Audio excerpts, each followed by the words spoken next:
Hi guys, welcome back. So it's been a while. I am here to talk to you today about the TV show Boomerang on BET. Excited for the younger generation to be able to have a show like this to look up to, because growing up I watched Felicity, and Felicity led me to believe that I could move to New York City, be a barista, and live in a 14,000 square foot apartment. I grew up watching these people live their lives and wanting to mimic that, and seeing them live freely amongst their friends. And I wanted that, and I thought I could achieve that, and I kind of sort of did, but I don't know, I kind of feel like that was not really my representation of how life could be. And so for kids younger than me growing up, I think this is a pretty cool thing to be able to look up to and thing to watch, you know? It looks like a movie. The lighting is amazing. Just the way Black people are lit in certain lights, in certain settings, that it just looks so good. It looks very warm and welcoming. Ooh, and then the wardrobe. The wardrobe is fly as fuck. Okay. So in the first episode, Simone is in the boardroom with the clients. They work at an ad agency, and they're pitching this energy drink to the clients. And so they're watching the commercial. And in the commercial, you have a dark-skinned woman and a dark-skinned man, and they are talking. She's brought up her hair, and she's like, "What do you think about my hair?" And he said, "I like your hair, blah, blah, blah." And somehow it gets to him drinking the energy drink. And so he drinks the energy drink, and then now he has energy, and this light-skinned woman walks by, and the dark-skinned man goes after the light-skinned woman. And so they're filming the commercial. They're like on set filming the commercial. Okay, so Simone, she goes up and she goes, "No, we can't do this. Black Twitter will eat us alive," which Black Twitter would absolutely eat you alive, right? Her boss, she said no. She was like, "No, we're keeping it, blah, blah, blah, whatever." So Simone was like, "We can't do this." She gets upset and she quits. So Simone leaves, and her friend Bryson follows her, and he's like, just apologize and go back in there, tell her hair looks nice, blah, blah, blah. And she says no, and she leaves. And then when she's in the car, her dad calls her. And the funny thing is her dad is Eddie Murphy. And I was wondering if we were going to hear Eddie Murphy, but we did not hear Eddie Murphy. My apartment's loud. So Simone leaves, she quits, but she's wealthy, so it doesn't matter. Her parents own the ad agency. So the show is just about like Black millennials living their Black ass lives, wealthy Black ass lives. And it's just, I don't know, it's so refreshing to see. It's just a very beautiful portrayal of Black millennials, and it makes me feel comfortable as a Black woman to know that there is another narrative out there, something else that makes my life as easier. Because listen, there's so many stereotypes out there that I just don't fall into. And as an actor, it gives me hope, because I know that maybe one day I could have more of a speaking role than "there's a fly in my soup." But listen, I will say "there's a fly in my soup" all fucking day long. So Boomerang is a TV show that follows around Black millennials. And I think it's the flyest way to pay homage to a movie that everybody loved back in the day, and not do a remake. Because listen, everybody's sick of remakes. I'm sick of remakes. And it's on BET. And so BET has another show that goes before it called American Soul, which is about,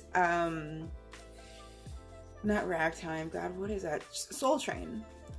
So it's like, I don't know, BET's kind of stepping up. I feel like a lot of TV shows, I feel like if BET keeps this up, then it has a lot to compete. And it's hard to find stuff like that. And if we can do it in television, then it can transfer hopefully more to movies, which I think it's happening now. But I like the show. It shoots in Atlanta. I can't wait for Atlanta to come back, but Atlanta's on HBO. But that would be a nice lineup, though, to see Boomerang, then Atlanta, or Atlanta, then Boomerang. Yeah, just see Black people living their Black lives in Black Atlanta. Woo! is running from something. Those shows are cool too, but it's always just so high strung, and I want to relax. I want to sit back and smoke a bowl with my friends and watch Boomerang. That's what I want to do. I think that's, and not have it be perceived as ghetto, because it's not. It's just a freaking plant that somebody dried up. They just dried it and they smoked it. Very innovative if you think about it. And I like seeing new people. I like seeing fresh faces. I get frustrated when you see so-and-so who played this person. The saturation of faces, just like the regurgitation of actors, just bothers me. And I'm sick and tired of seeing people. I want to see new people. I want to see my face on TV. And I see my face on TV through this show. And therein lies another reason why I like it. Because there I am. Here we go. And then I learned about sexual fluidity.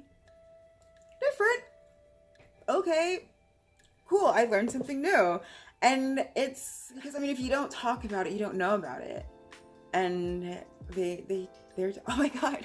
Okay, so in the third episode, totally jumping around. There's a spoiler, I guess. So I started watching it on the third episode. And then obviously I went back to watch the first two. But in the third episode, it started with her, like, Simone is on top of Bryson, and I was just like, why is her bra on? That's just the dumbest thing. Like, why would her bra be on while they're having sex? And then she says, turn around, and I was like, oh, okay, they're dry humping. And then you see her back, and then she pulls straps, and I was like, oh, wow, oh, okay. And I was just like, cool, he's bi. Okay, cool. And then they talk about therapy, and he's talking about his struggle with being bi. And it's like, if you don't talk about it and you don't normalize that, because growing up, I always thought that I was just weird because I grew up in the suburbs and I didn't see a reflection of myself. So I thought everything that my black ass was doing was wrong because my white friends didn't do it. So I was just like, God, I feel so weird in my body, but there was nothing wrong with me. I just didn't know. I just didn't know that there were other people out there that did the same thing. And so seeing that, I feel like other guys be like, oh, okay, then cool. It gives them an opening to talk about it more, which, I mean, whatever. It's just what it is. It's a thing. And it feels like you're just catching up with friends. I feel so nosy watching it because it's like, well, what is she gonna do next? I'd like to thank the executive producers of the show for making bomb-ass content for bomb-ass people. Thank you. But my friends and family, listen, I've been super busy. So this is why this is the first really sit down of my channel, because I've been slowly working, but I've been busy. I'm going to be reviewing Boomerang every week now because I love the show so much. And I'm now happy that there is more of an option, more quality of an option. Let me know what you think about this show if you watch the show. Do you watch the show? Who's your favorite character? Mine's Crystal. I think she's funny, and I can't wait to see how they develop that character. I like how they develop side characters. I hope they don't focus solely on the two main characters. I know that this is what the TV show is about, but I also feel like as a watcher, I feel rude not inquiring more about the people around you. You know what I mean? I don't know, maybe it's just me. And I hope we learn more about them. Mainly Crystal, because she looks like me. Anyways, guys, let me know what you think. But until then, focus on me. Focus. Focus. Focus.